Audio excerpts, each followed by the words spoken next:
From the Fans Talk Podcast family at fanstalkpodcast.com, this is episode 41 of Fans Talk TNA, and this week we're going to be covering the July, 29th episode of Impact Wrestling on Destination America, as well as the rest of the news and notes that happened this week. My name is Garvin, and with us, as always, is Nick. Say hello, Nick. What's up?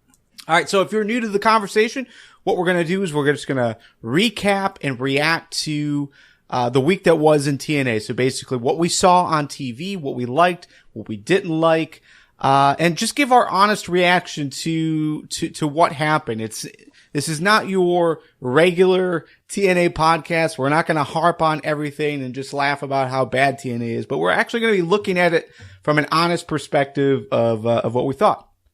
This episode of Fans Talk TNA has been brought to your ears by our friends over on Patreon. For as little as $1 a month, Patreon subscribers, like the newest member of our Squared Circle of Trust, Sean Walton, they get early access to our episodes as well as bonus content that only they get.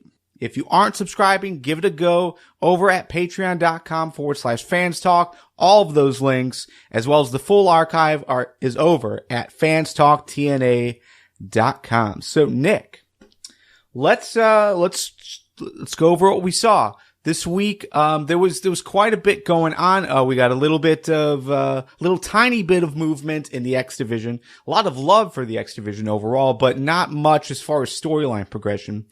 We got quite a bit in your low and middle card stuff, as well as the world title feud happening right now between EC3 and Matt Hardy. So, what do you want to start with?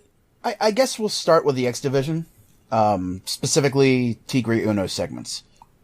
I kind of wish they had just left it where they left it last week. Just kind of ignored the fact that Donald Trump didn't show up as we expected, and there really wasn't anything further to say.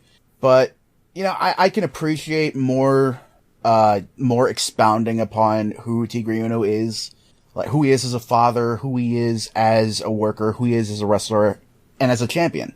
I appreciated that.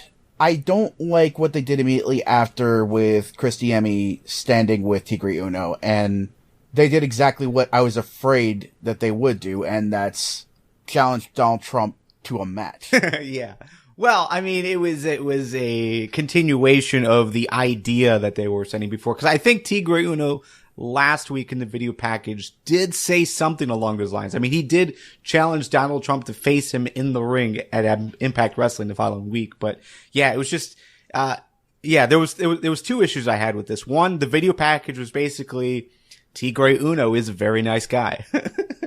And then you get him not smiling, not acting like your baby face didn't seem like they were pushing. Instead, you've got Tigre Uno in his mask, looking all angry.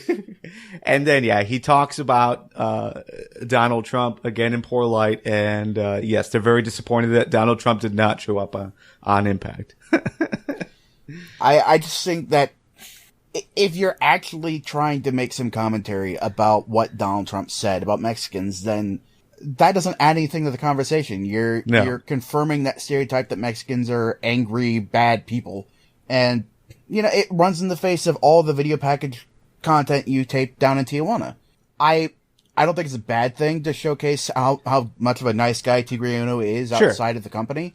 And it humanizes him. And I know you said last week that you don't want your champion to be a nice guy or to be relatable, but, if we don't know where he's coming from, how are we supposed to enjoy him as champion? True. And I'm with you there. I'm recanting that statement. So yeah, I mean, on one hand, I'm with you.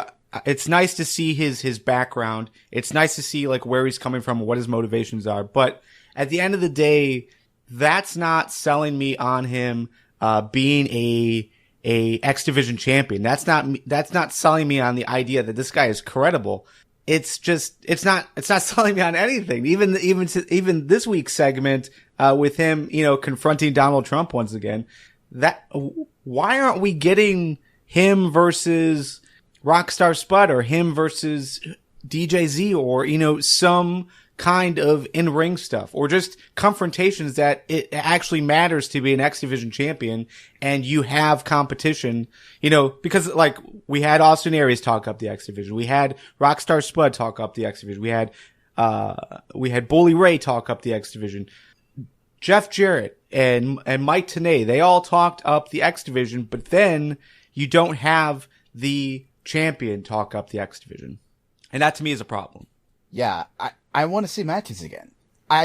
Ideally, this should have happened. The whole getting to know Tigre Uno, this should have happened before he became champion. Ideally, well before he became champion, like not long after he came in. I get that the spotlight was put on Sonata, and rightfully so, I think, because Wrestle 1 was the bigger deal. Right. And, he had Muda with him at the time, so yeah, absolutely put the spotlight on him ahead of Tigre Uno, but, there was plenty of time between then and now that you could have actually made Tigre Uno a character instead of just, Luchador number 3 in the 6-man X Division match. That's not even for the title. Sure. So, yeah, I think TNA dropped the ball with him. I'm glad they're trying to make it for lost ground now, but, should have been done earlier. All right, so let's move on from that. Let's talk about let's just keep with the general concept of the X Division. Rockstar Spud obviously is a bigger name that's there. Austin Aries is definitely a big name that was in the X Division, and now they have an upcoming fight happening next week at No Surrender. But you've got you basically had Austin Aries come out, complain to Bully Ray that he wasn't given a title shot, or he wasn't given an opportunity to earn a title shot. Instead, Matt Hardy and Bobby Roode got that. So yeah, he complains about that. Rockstar Spud comes out, and somehow we get to a Rockstar Spud versus an Austin Aries match. If Aries loses, he's gone from TNA. And if Rockstar Spud loses, then Rockstar loses that name, and now he's just Spud, and it's Rockstar Austin Aries. Do you like this stipulation that we have here? On the one hand, I get it. I don't think it's a spoiler to say that we know where Aries is now. And, it makes sense, kind of giving us a storyline reason for why Aries won't be on Impact. But this just came out of nowhere. And I sort of get the idea behind this. Spud isn't, as much as we enjoy him as a character, he's not a threat as a wrestler. No, not at all. So, Aries absolutely should feel confident enough to put his career on the line. Cause, it shouldn't happen. But, I don't know, it's lame that this is out of nowhere and all Aries is getting out of this is Rockstar's name. Like Rockstar Aries has a ring to it, but I don't know. It's not great. No. And it's not needed. It's not needed. Yeah. But at the same time, I mean, yes, following spoilers, we kind of have an idea of what's going on. And not necessarily spoilers. I mean, yeah, I mean, it's out there. TNA and ROH have both put it out there. It's just. Yeah. And, I don't know. So, but at the end of the day, Rockstar Spud does need to have that opportunity to look credible. He needs to beat a big time guy. And I think we have that opportunity here. So if Rockstar does win, then yeah, he gets some momentum as he moves forward. But it's a shame that this is the route that they have to go to get that. Yeah. Silver lining, Spud gets a rub from Aries on Aries' way out. Yeah. All right, cool. So, after that, what else? What else is interesting you as far as, this week on TNA? Interest might be a little strong, but Chris Melendez still continuing his feud with EY, and Angle's kind of acting as his manager, which is the most interesting part of this, I feel. Since Angle can't carry on the fight against EY himself, the tumor and all. Yeah.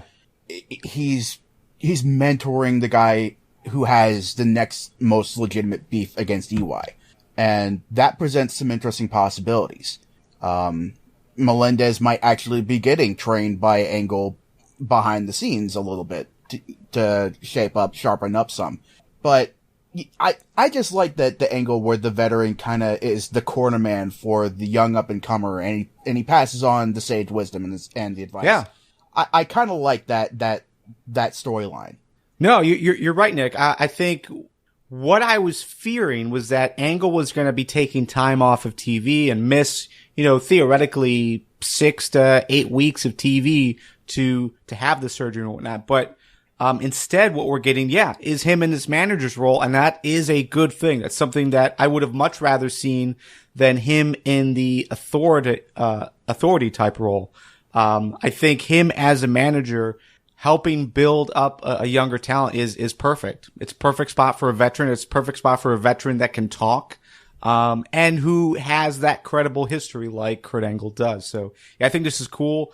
Unfortunately, I feel like it's being wasted on a guy like Chris Melendez, but it is what it is. I think their stories kind of fit together, so it makes sense. But yeah, I'm down for it. Plus, he has that history with EY, so yeah, that totally makes sense. Mm-hmm. For sure. So yeah, I'm with you. Interested in it? Not necessarily, but I like the individual pieces and parts outside of the Chris Melendez bit.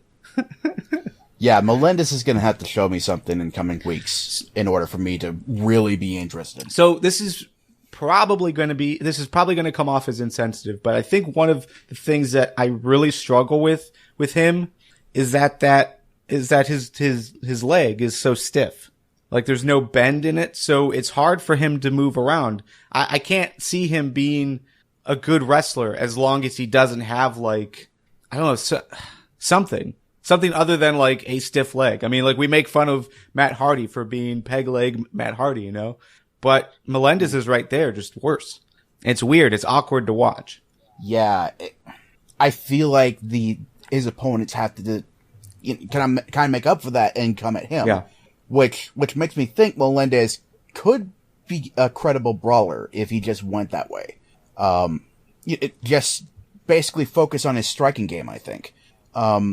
Not try to be what Matt Hardy was for most of his career, like with the Daredevil aerial stuff that Melendez is kind of dabbling in, and it's not really his strong suit. I think you just focus on the basics. Your strikes, your holds. Basically, become a wrestler the way Kurt Angle is. Make art imitate life, or life imitate art, whichever way works best. But, yeah, I completely get what you're saying. Melendez has a long way to go, and I like that TNA's not ignoring that. Melendez said it himself a couple times in the ring. So, at least they're aware of that. I just hope they can kind of progress beyond that to where that's not an issue. All right, so let's move from that. I do want to talk a little bit WWE here, just for a second, because when we first got this James Storm character, a lot of TNA critics were basically saying, oh, they stole this idea from WWE. This is totally like the Bray Wyatt thing. And at the time, you and I disagreed with that. Like, no, they're totally different characters and they're totally different motivations and the stories are different. I mean, similar setting, maybe similar style and talking, maybe like similar creepiness value, but for the most part, they were entirely different. However, I'm starting to agree with it in the sense that they have a guy, as far as WWE, they have a guy like Bray Wyatt with such a strong character, such a strong wrestling style, and they build him up to the point where everyone's getting behind him and everyone's like, yeah, this can be really, really be cool. And then he loses the big match. People were disappointed and they do it again. WWE pushes Bray Wyatt. You think he's going to do something cool. You think that this is his shot to take over, and he loses the big match. And that is exactly what we're getting with James Storm and the Revolution. You have James Storm basically priming himself to be in a good spot. This whole thing with Mickie James and Magnus has been compelling. It's really made me feel like they could really do something cool with James Storm and the Revolution. They brought Serena back, and then he loses the big match again. I don't understand what the point of all that was. Do you? I think the big payoff here is, Mickie James promised one more match, and we got that. I still disagree that Storm and Wyatt are the same. For one thing, Storm actually has fairly big matches. The one at Slammiversary comes to mind first. Oh yeah, no, I don't get me wrong. I'm not saying the characters are at all similar or that, they're booked exactly the same, but just the idea that here they are priming him for success. You start to get into it and then nothing. Yeah.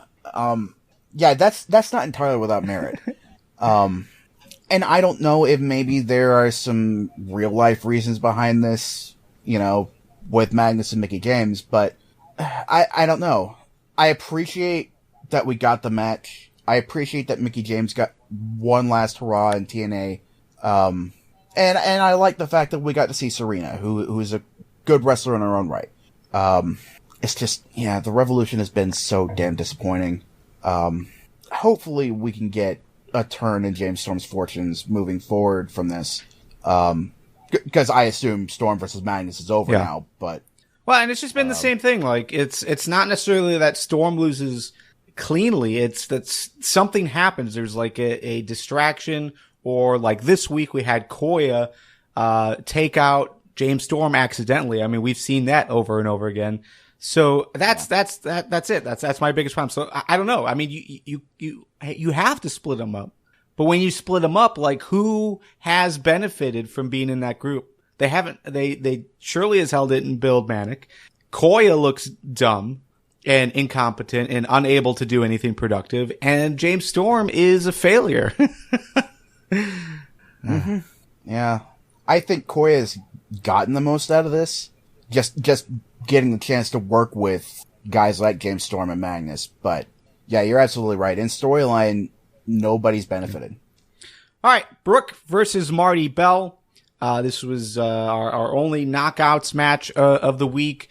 What'd you think? I could be wrong, but I feel like this was Marty Bell's first singles match. I could be wrong, but this is the first one I remember. But Marty Bell versus Brooke, did you like the match? This is certainly Marty's first singles match on Impact. I don't know if they've had any on Explosion, but it was a good match. Certainly can't take anything away from either woman.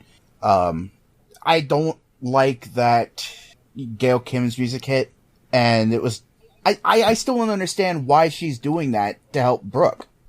Brooke seems perfectly capable of fighting the Dollhouse on her own. She's certainly done well enough in her own right. And she wants to, for sure. Yeah, and I do understand that Gail Kim has a lot of hatred for the Dollhouse, but I don't know. I don't understand this faux partnership they've got going on where they're working together, but they're not really working together. It's just that they're both working against the Dollhouse. So I'm with you. It's like they're involving Gail in a way to put Brooke in a better spot, but at the same time, it's not necessarily making Brooke look better. It just shows that Brooke can take advantage of situations like that. Yeah, she just gets the distraction wins, and it doesn't really help her look better as a champion. If we have to have this, I wish that they would have Gail Kim speak up and either formally establish some kind of alliance with Brooke, or just flat out say, I don't give a damn about Brooke. I just want to screw you guys up. Yeah, we definitely need something like that. Otherwise, right, it does feel a bit awkward. But overall, this match, I thought this match was very good. For Brooke, Marty Bell looked halfway decent for the most part. I just wish we had something a little bit better for Marty Bell to show off what she can really do. Cause, a majority of this match was her taking offense rather than, giving a lot of offense. So, but yeah, overall, I think it was okay. It's Brooke taking advantage of an opportunity because of Gail Kim. And, I'm sure overall the mentality behind it is that they're evening the sides. It's not necessarily a partnership. It's just to take down Dollhouse by any means necessary. But at the same time, I feel like we've done this a lot. This is a constant thing, whether it's BDC versus, the Rising, Aces and Eights.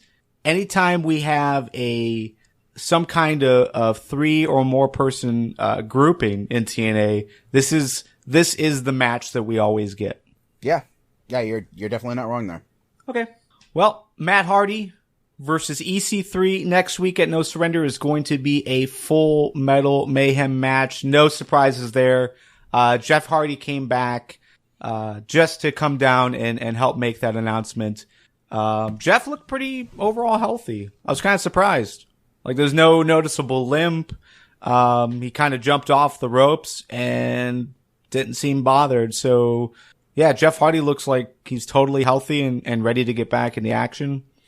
Where do you see this going next week? Not to do a full predictions thing, but how do you see this playing out, like, as far as, next week's match and maybe the following week? Do we see Matt Hardy staying in the heavyweight title race? Do we see Jeff Hardy going into that race, or is this just a quick stop before they go back into the tag team division?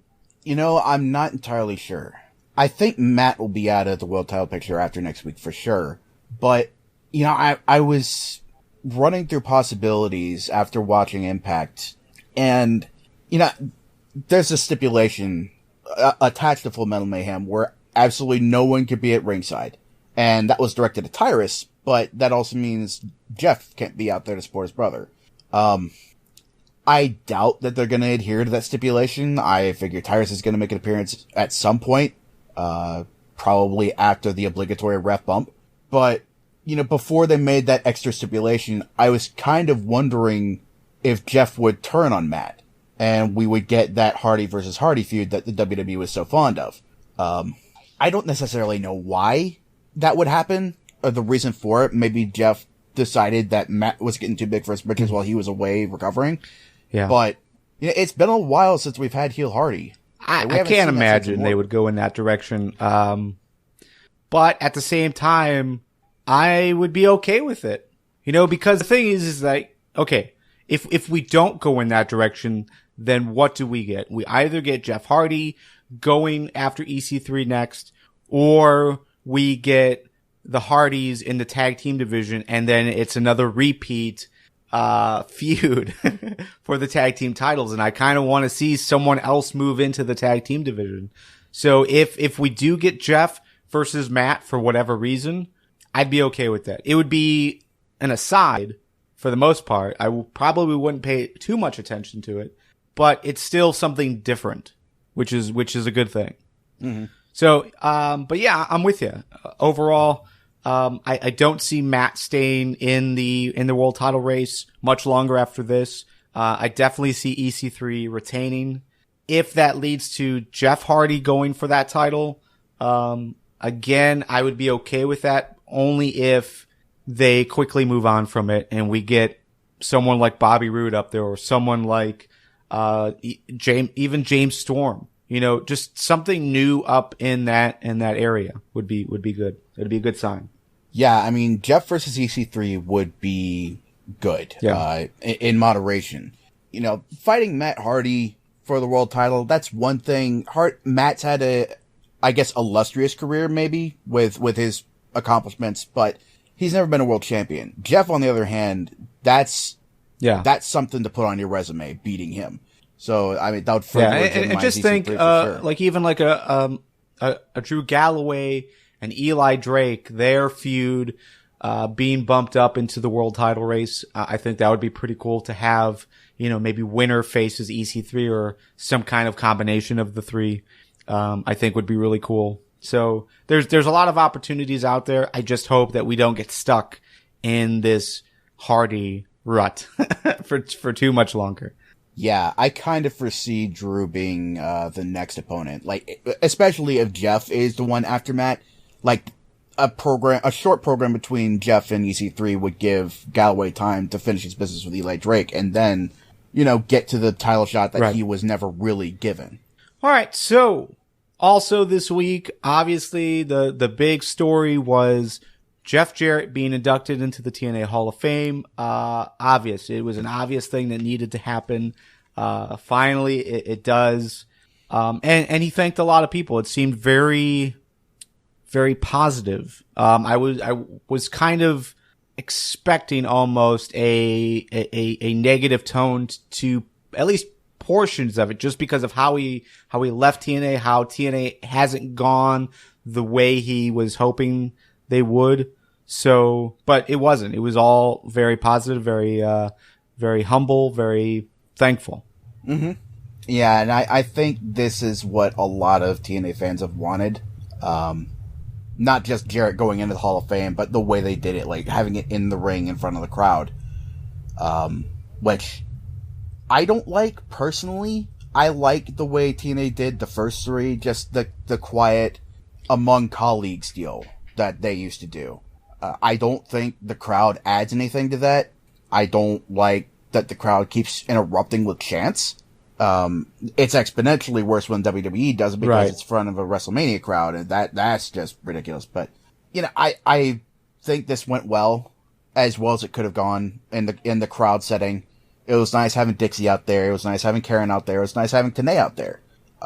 Three figures that have been around for a long time and have worked with Jeff for a long time. So, yeah. I mean, as far as Jeff goes, I think this worked a lot better in front of the live crowd versus seeing him, in a hotel conference room like we've seen before. So I'm okay with it just because it was a big thank you to the crowd as well. And at the same time, the crowd was a good crowd. One of the better ones that we've seen in TNA as of late. Seemed to be on their feet for most of the night. Very loud during Jeff Jarrett's talk, and very, very receptive to it. So I think overall I don't know if this would work for everybody, but I do think it worked for Jeff Jarrett. Yeah, especially when he's doing the whole man of the people thing, thanking everybody that's ever bought a ticket or bought merch. That line wouldn't have really been at home in one of those conference room among colleagues things. So, certainly one of the less objectionable performances by the Impact Zone. All right, well, if you enjoyed this episode, you want to hear more, you can find us at fanstalktna.com. And if you really like this episode, please take a moment. If you want to see the series continue, skip the giant Starbucks cup this week. Send a few dollars our way over on patreon.com/fanstalk. Every little bit will help us keep this series funded. Nick, let's talk about the best and the worst that happened this week. What was your win of the week? I'm going to give it to the mixed tag match, specifically Mickey and Serena's portions of that. It's nice seeing Mickey James back in the TNA ring, even if only for one time.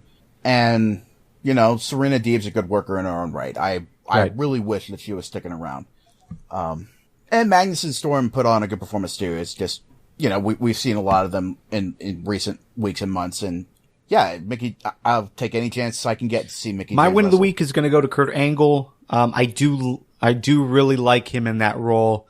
Again, it's with Chris Melendez, so there is that negative, but Kurt Angle, as a veteran, as a manager, as a guy that is speaking for his talent, I think that's a really cool thing. And that really gives me hope that when Kurt Angle does retire, he doesn't have to leave the business. He can go into a role like that and do well. Fails. What was your fail of the week? I'm not a fan of the whole Aries putting his career on the line. Again, I get why they did that, but I wish there'd been some sort of build to that. And I agree with you. It did feel a little out of place, a little unexpected. My fail is going to go to just how the X Division is being handled. I'm tired of hearing about how good the X Division is. We heard it so many times over and over and over again, but I need to see the champion fighting. I need to see the X Division being treated for what it is, and that is a good or great a wrestling group. So we need to see the X Division in action, and enough of this talk. Yeah, to this point, the same goes for the tag team division too. at this point. Just throw guys together until you get a working team. I did enjoy Jeff Jarrett's acknowledgement that, you know, the tag team division is always seems to get kind of thrown out. All right. So next week, again, it's No Surrender, a No Surrender themed Impact. That is, we've got Bram versus Anderson, Eli Drake versus Drew Galloway, Austin Aries versus Rockstar Spud in a career versus name match, Gail Kim versus the Dollhouse, and in the main event, Matt Hardy versus EC3 for the TNA World Heavyweight Championship in a Full Metal Mayhem match. Any final thoughts before we head out, Nick? You know, Full Metal Mayhem may be the Hardys match, but EC3 is the hardcore American icon. I don't know why they thought it was a good idea to challenge him to that sort of match. I tried to do a little bit of research on this, trying to remember this number, but I can't. But I think this is going to be the 4th Full Metal Mayhem match we've seen this year. Does that seem accurate? Yeah. That sounds about right. Whatever. All right. Yeah. That's all the time we have for this edition of Fans Talk TNA, but the conversation does not have to stop here. You can join us over on our YouTube channel as we continue the conversation with you. YouTube consistently has been the best place for you guys to leave your comments and to go back and forth with one another and go back and forth with us. So definitely check us out there. You can also find us on Twitter, Facebook, Google+, and Instagram, as well as now on Periscope. All of those links are available on fanstalktna.com. That's it for Nick and myself. We'll see you guys next week. Later.